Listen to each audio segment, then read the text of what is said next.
स्वामी समर्थ, जय जय स्वामी समर्थ। श्री स्वामी समर्थ, जय जय स्वामी समर्थ। श्री स्वामी समर्थ महाराजांच्या नामस्मरणाने आजच्या व्हिडिओला सुरुवात करूया। शुभ संध्याकाळ तुम्हा सगळ्यांना। कसे आहात तुम्ही सगळे? आशा व्यक्त करते स्वस्थ असाल, मस्त असाल, स्वामींच्या सेवेमध्ये रममाण असाल। अविधवा नवमी उद्या आहे, ती कशी करावी त्याची संपूर्ण माहिती तुम्हाला मी दिलेली आहे सकाळच्या व्हिडिओमध्ये। ज्यांच्या सासूबाई, जाऊ, मावशी, आई, नणन जे कोणी सवाष्ण किंवा बिन लग्नाचं गेलं असेल त्यांची उद्या अविधवा नवमी करायची आहे आणि ही आपल्या पितृशांतीसाठी, आपल्या घरातल्या सुख समृद्धीसाठी अत्यंत उपयोगाची आहे। त्याची संपूर्ण डिटेलमध्ये माहिती, अगदी नैवेद्यापासून ओटीपासून संपूर्ण माहिती मी तुम्हाला दिलेली आहे। कृपया करून तो व्हिडिओ नक्की बघाल अशी अपेक्षा तुमच्याकडून व्यक्त करते आणि आजच्या व्हिडिओला सुरुवात करते। व्हिडिओ सुरू करण्याआधीच तुम्हाला सांगू इच्छिते की आपल्या चॅनलला जर तुम्ही अजूनपर्यंत सबस्क्राइब केलं नसेल तर सबस्क्राइब करा। आपले अजून 2 चॅनल आहेत, सुनेत्राज लाईफस्टाईल आणि स्वामींची गाथा। या दोन्ही चॅनलवर जाऊन दोन्ही चॅनलला भेट द्या, तुम्हाला तेही चॅनल अवश्य आवडतील। आजच्या व्हिडिओमध्ये मी तुम्हाला सांगणार आहे स्वयंपाक करताना महिलांनी कोणत्या चुका करू नयेत। कळत नकळत आपण करतो असं काही नाही की कुठलीही स्त्री मुद्दाम करते। अगदी माझ्या तुमच्या सगळ्यांकडून काही चुका घडतात आणि त्याचा परिणाम डायरेक्टली आपल्या घराच्या प्रगतीवर, समजा तुमचे पती एकटे कमवत असतील तर त्या कमाईवर, तुम्ही एकटे कमवत असाल तर त्या कमाईवर अर्थातच अन्नपूर्णा माता नाराज होते किंवा घरातली लक्ष्मी माता नाराज होते। घरात सगळं काही उलटपालट होतं आणि मग आपण विचार करतो हे झालं कशामुळे। तर स्वयंपाकघरात काही गोष्टी तुम्हाला लक्षात ठेवायच्या आहेत। सगळ्यात पहिल्यांदा स्वयंपाकघरात तुमच्या घरामध्ये कुठली तुटलेली भांडी आहेत का हे तुम्हाला सगळ्यात आधी चेक करायचे। चिरा गेलेली, डाग पडलेली, खराब झालेली, ज्याच्यावर अगदी ते प्लास्टिकच्या तर खरं तर ताटल्या वापरूच नका। वापरत असाल चुकून तर त्या स्वच्छ, थरावर थर साठलेत, त्याच्यावर मळ साठलाय, कडेला चिरा गेल्यात, अशा गोष्टी चुकूनही घरामध्ये वापरू नका। त्या स्वयंपाकघरातून लगेचच बाहेर काढा, भंगारमध्ये टाका, टाकून द्या, काहीही करा। तडा गेलेल्या कोणत्याही गोष्टी घरात वापरल्या तर आपल्या नात्यांमध्ये तडा येतो असं म्हटलं जातं। त्यामुळे या गोष्टी तुम्हाला सर्वप्रथम घरातून बाहेर काढायच्या आहेत। दुसरी गोष्ट म्हणजे कान तुटलेले कप असतील, बशा असतील, या गोष्टी सुद्धा तुम्हाला घरातून काढायच्या आहेत। इलेक्ट्रिकचे नको असलेले सामान जसं की कॅसेट्स असतात, चार्जर असतात, पिना असतात, अनेक काही गोष्टी असतात ज्या आपल्याला नको आहेत, त्या बिघडल्यात, लाईटच्या माळा असतात दिवाळीच्या, या सगळ्या आपण गुंडाळून किचनमध्ये कुठेतरी ट्रॉल्यांमध्ये बॉक्स घालून ठेवतो किंवा टोस्टर असतील बिघडलेले। ह्या ज्या गोष्टी आहेत त्या इलेक्ट्रिकच्या वस्तू सगळ्यात जास्त घरामध्ये नकारात्मकता पसरवण्याचं काम करतात। म्हणजे बंद इलेक्ट्रॉनिक्सच्या ज्या वस्तू असतात त्या घरामध्ये नकारात्मकता पसरवण्याचं काम करतात। म्हणून तुमच्या घरात जरी बंद इलेक्ट्रिकच्या वस्तू असतील तर त्या सर्वप्रथम घराबाहेर काढा आणि भंगारमध्ये किंवा सरळ कचऱ्यामध्ये तुम्हाला त्या टाकून द्यायच्या आहेत। तुटलेला माठ, अति पाझरणारा माठ, तुटलेला हंडा, तुटलेली कळशी की वरपर्यंत पाणीच भरायचं नाही। खूप लेजला सवय असते की वर कळशी चिरलेली आहे म्हणून खाली पाणी भरायचं। तुटक्या बादल्यांमध्ये कोरडे कपडे का होईना तुटकी बादली ती वापर करायची का, तर काय होतंय तुटली म्हणून बचत करा, अवश्य करा, पण अशा ठिकाणी करा जिथे तुम्हाला त्याचा काहीतरी फायदा होईल।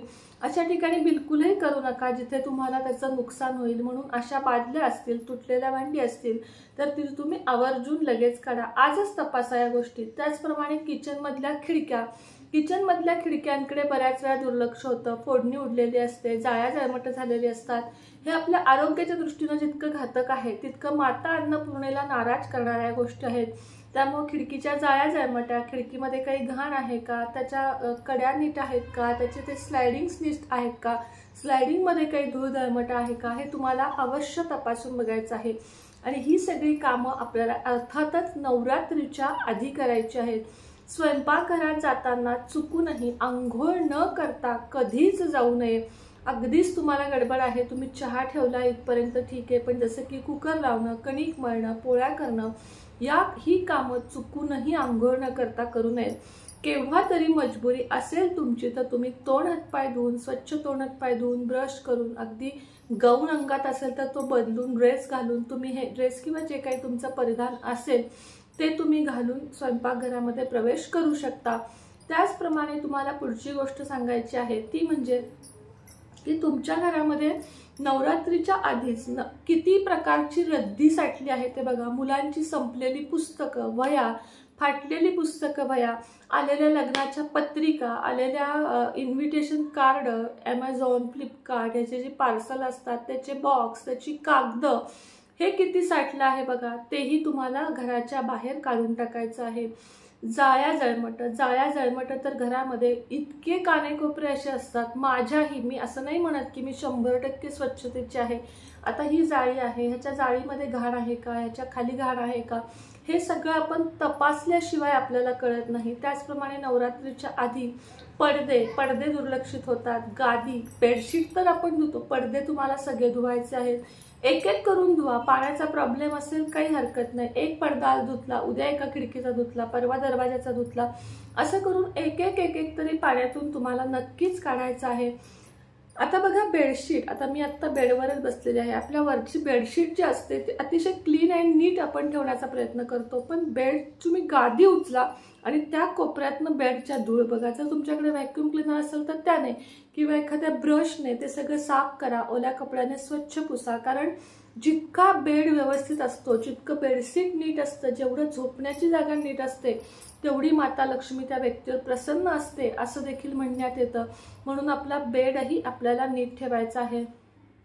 पुढची गोष्ट म्हणजे तुमचा देव्हाऱ्याला जाळ्या असलेले देवघर सुद्धा मी बघितलेले आहे। ऐकायला विचित्र वाटतं, पण अरे ते देवघर आहे, ते पावित्र्य राखण्याचं ठिकाण आहे, तेच जर अस्वच्छ असेल तर देव तुम्हाला कुठून देईल। म्हणून देवघर नवरात्रीच्या आधी तुम्हाला देवघर अतिशय स्वच्छ क्लीन पूर्ण बाहेर काढा, त्याच्या खालचं सगळं पुसून घ्या, जाळ्या जळमट सगळं काढा।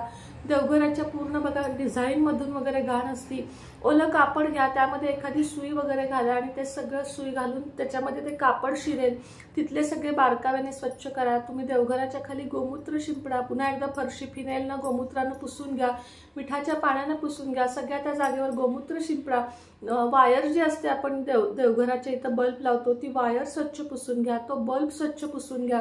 देवघरातली कापडं म्हणजे जी वस्त्र आपण घालतो खाली, ती नवरात्रीमध्ये अवश्य बदला। देवाची वस्त्र असतील तर ती तुम्ही स्वच्छ धुवून हाताने धुवा, ती कधीही मशीनमध्ये आपल्या कपड्यांसोबत टाकायची नाही। देवाचा नॅपकिन एक सेपरेट नक्की आणून ठेवा। माझी तर ती सगळी तयारी झाली आहे, त्याचा व्हिडिओ जमला तर करेन। कापसाच्या वाती आणून ठेवा, कापसाचे कापूस आणून ठेवा, तूप आणून ठेवा, तेल आणून ठेवा। या सगळ्या गोष्टी आपल्याला नवरात्रीच्या आधी करायच्या आहेत। त्याचप्रमाणे आपला मुख्य दरवाजाच्या बाहेर जावा, तिथे तुमचं जे सगळं काही असतात की आपल्या बऱ्याच गोष्टी असतात, अडगळीच्या नको असलेले कपडे, नको असलेले तेलाचे कॅन, टायर, नको असलेले बादल्या, असं जे अनवॉन्टेड जे सामान आहे ते सगळं बाजूला काढा, स्वच्छता करा। सगळे चप्पल, शूज काय जे असेल ते सुद्धा धुवा, स्वच्छ करा। स्वच्छ जे न वापरातले आहेत ते स्वच्छ धुवून काढा। सॉक्स उगाचच पडलेले असतील तर ते धुवून काढा।